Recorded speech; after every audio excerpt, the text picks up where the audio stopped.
I'm a huge fan of the Professor Layton series of games.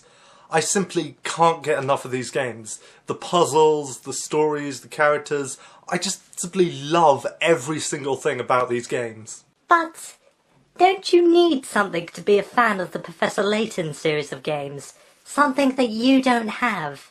What was I again? Oh yeah, an IQ. Shut up, Emma! Anyway, with the new game Professor Layton and the Spectre's Call coming out next week, you better believe that I'm excited for it. And yes, I'm aware you Americans out there have had that game out for a while, so today I thought I'd take you through my reactions to something Layton related that us in the UK got before the States did. I'm going to be taking you through my reaction to the Professor Layton anime movie, Professor Layton and the Eternal Diva. Yes, this is a very rare case of us in the UK getting the English dub of an anime movie before the States even did. Suppose that makes sense, considering the series is supposed to take place in England.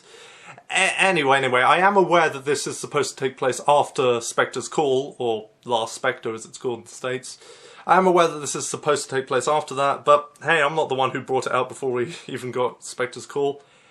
Anyway, for those Layton fans out there, I should warn you that I am going into spoilers in this, so if you haven't seen the movie and you don't want it spoiled, you probably want to turn back now. So the movie basically starts out establishing the characters, the setting, you know, things like that, because, you know, us Professor Layton fans who bought the film because we love the game so much would know absolutely nothing about that. And yes, I know it's more done for people who aren't familiar with the games, but if you're not familiar with the games, why would you pick up the film in the first place? Anyway, it shows Layton foiling another one of his self-proclaimed arch-nemesis Don Parlo's plans. He makes his escape and Layton and his assistant Luke chase after him, telling Layton's protege Flora to wait for them. Naturally, she responds, But, Professor... Hold on, why does your voice sound different? Anyway, after the plot setup and character establishment is done, we now flash back to a couple of years before Curious Village, to one of Layton and Luke's earliest cases. They're driving down the road in the good old Layton-mobile, but there's a strange woman driving the Layton-mobile. Seriously, who is this woman and why is the Professor letting her drive his car so recklessly? In response to her reckless driving, Luke says, Hey, watch how you're driving, Emmy. And I'm just like, oh, okay. Who the hell is Emmy? Anyway, the Professor, Luke and Emmy drive to this famous opera house because one of the Professor's old students, who's starring in an opera in this opera house, has requested his help after one of her friends has supposedly come back from the dead as a little girl claiming to have the secret to eternal life. Isn't that just the way? Anyway, Layton and Luke go to attend the opera and Emmy goes back to London to see what other information she can dig up. The opera is meant to tell the story about the Kingdom of Ambrosia. Kingdom of Ambrosia. Which supposedly held the secret to eternal life. I see where this one is going. No you don't. Shut up. Anyway, after the opera is over, a man who is definitely not a puppet at all comes out and explains that they're now going to hold a contest wherein the winner will be awarded with the gift of eternal life. However, the losers, and people not wanting to compete, will be awarded with instant death. This is a family film, right? Anyway, this random man suddenly leaps out and handcuffs the guy who is definitely not a puppet at all and says, I'm Inspector Grotsky of the Yard. Good to see you again, Inspector. Layton, is that you? And I'm just sitting there like, oh, right. Who the hell is Inspector Grotsky? Anyway, it turns out the guy who he was arresting is in fact just a puppet. Didn't see that one coming. Who suddenly inflates and floats away. Suddenly a voice announces that this contest requires them to solve puzzles. Well, they're more like riddles actually than actual puzzles, but hey, this is a movie and not a game. Anyway, after solving some of these puzzles, Layton, Luke, Janice, the woman who requested Layton's help, the opera house owner, the little girl claiming to have eternal life and a bunch of douchebags who also manage to solve the puzzles manage to make their way out, but are suddenly taken to a mysterious island as the opera house blows up, surely killing all of those left inside. Again, this is a family film, right? So once they arrive on this mysterious island, they find a table with a buffet laid out for them. And the douchebags who arrived with them have the brilliant idea of, hey, let's eat this food that's randomly sitting out here, not worrying about where it's been or whether it's cooked right. Utter genius plan, right? Anyway, after these idiots dine, they're given their next puzzle to outrun some wolves and make their way to a castle in the centre of the island. You know, that old classic. Anyway, Layton, Luke and Janice are chased into this tool shed, and of course it's time for Layton to do what he does best in these kinds of situations. Use whatever items they have available to make a way to get out of these situations. Professor Layton is like a British MacGyver. So using a bunch of these everyday tools, the Professor is able to make a makeshift helicopter which they use to fly towards the castle. No, seriously, this really happens. During the flight, Luke turns to Janice and says, "If you're scared, you can hold on to me, Janice." Wow, Luke's a little player. Anyway, they crash land in the castle and regroup with the people who survived the previous puzzle, and then proceed on to their next one. After solving it, the Professor tells Janice and Luke to go on ahead so he can go and inspect the castle. Yes, send the poor child further into this contest, which is sure to have even more dangers lying ahead in it. Layton, you are one hell of a mentor. Anyway, eventually Layton stumbles into the room of the little girl who's claiming to be Janice's friend Melina come back to life. The girl discovers him in her room and Layton asks her if she really is this Melina girl, to which she responds, "Yes, I am Melina. No, I'm not. Yes, I am. No, I'm not. Yes, I am. Shut up. You shut up. Got him. Got him. Got him." Meanwhile, Emmy has been investigating the case of a missing child and researching the kingdom of Ambrosia with the Professor's old mentor, Dr. Schrader. Ah yes, the kingdom supposedly lies at the bottom of the sea.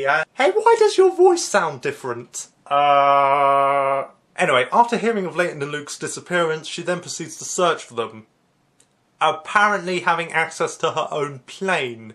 She picks up Inspector Grodsky on the way and they fly towards this mysterious island. Okay, seriously, who is this woman? Why does she have access to her own plane? How does she know Layton and Luke and Dr. Schrader? Who the hell is she? Back with Luke, he, Janice and this girl who's also survived this contest up to this point have been caught by a mysterious man wearing a mask. When Luke sees this man, he reacts, "It's you, Jean Descole." And I'm just sitting there like, okay.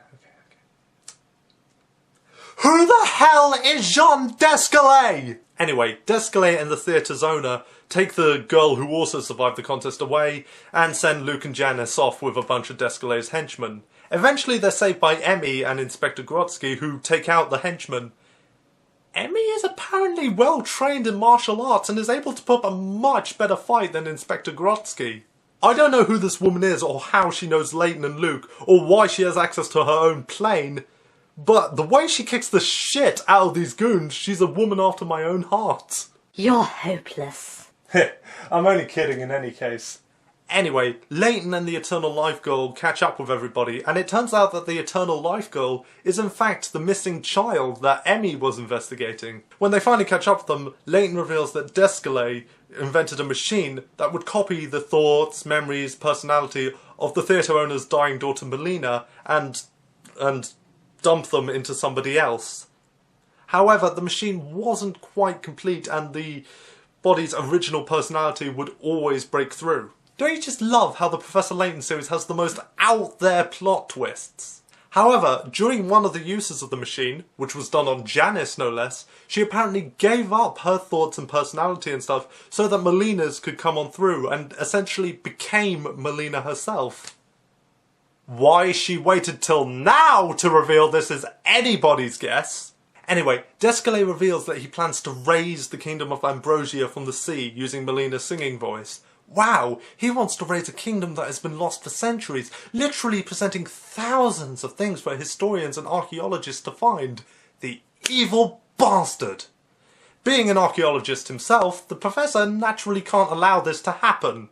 But Descole reveals that his personality copying machine is also a transformer, and he transforms it into a giant robot and then leaves to go and raise the kingdom. Layton and Luke give chase after him in the makeshift helicopter that the Professor made. You know, as opposed to the fully functional plane that Emmy has access to.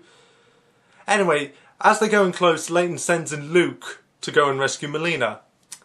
Again, Layton proving just how much of an amazing mentor he is, sending a poor, helpless child towards a giant killer robot. Layton, you are one hell of a mentor. Naturally, Luke fails at this, but the Professor saves him and manages to get them on top of the giant robot. Layton and Descole duel.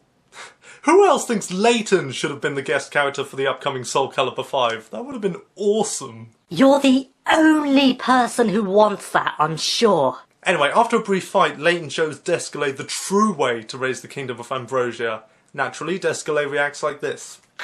Layton, how dare you get me exactly what I want? You'll pay for this!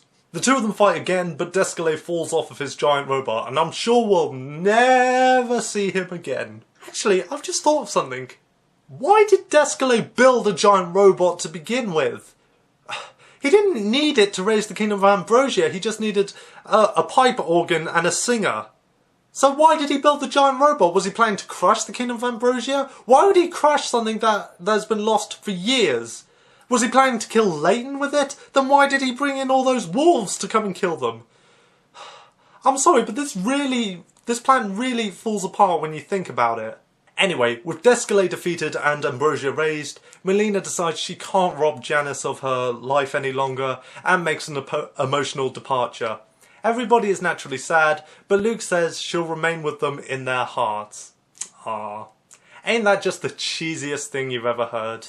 Despite some minor nitpicks, this is actually a very enjoyable movie and something that I would recommend any Professor Layton fan watching. I can't wait for Professor Layton and the Spectre's Call to come out in the UK next week, especially because I'll finally be able to find out just who the hell characters like this Emmy woman are supposed to be. Now all that's left to do is to sit back and wait for all the comments coming in asking if you've heard about the Professor Layton vs Ace Attorney game that's coming out.